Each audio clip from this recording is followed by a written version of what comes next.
Com esteu? L'hivern ens té preparada encara una última aparició. Aquest dijous començarà amb predomini del sol, però a mesura que avancin les hores els núvols prims aniran augmentant i ja a la tarda esperem algunes precipitacions al Pirineu Occidental amb una cota de neu que arribarà a baixar fins als 1.000 metres.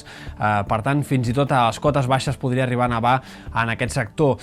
Esperem ruixats ja més intermitents de cara al vespre o nit de dijous i divendres, que no només afectaran aquests sectors del Pirineu, sinó també molts altres punts de la serralada del sector oriental i moltes comarques de Barcelona i de Girona, amb alguns xàfecs fins i tot que podrien ser intensos i puntualment acompanyats de tempesta. Bona part de divendres serà un dia insegur, amb xàfecs intermitents en aquest sector i a la tarda, per tant, encara se'n podrien repetir alguns, sobretot a les comarques de Girona. Al cap de setmana, però, el temps millorarà. Dissabte encara amb alguns intervals de núvols a l'est, diumenge ja ni tan sols això, per tant, més estabilitat de cara a dissabte i diumenge. El vent també ha de ser un dels protagonistes, cops de mestral i de tramuntana puntualment forts, sobretot entre aquesta tarda de dijous i divendres al matí. Després, durant el cap de setmana, també anirà minvant i desapareixent aquest vent. I destaquem sobretot també la baixada de temperatures. De moment aquest dijous fins i tot podria fer una mica més de calor al migdia a la costa, però a l'interior i al Pirineu les temperatures ja començaran a baixar i de cara a divendres especialment notarem aquest descens, aquesta baixada sobtada dels termòmetres d'entre 5, 6, 7 graus en molts indrets, un descens que encara continuarà al cap de setmana, tot i que a poc les temperatures es vagin recuperant. Per exemple, dissabte encara esperaríem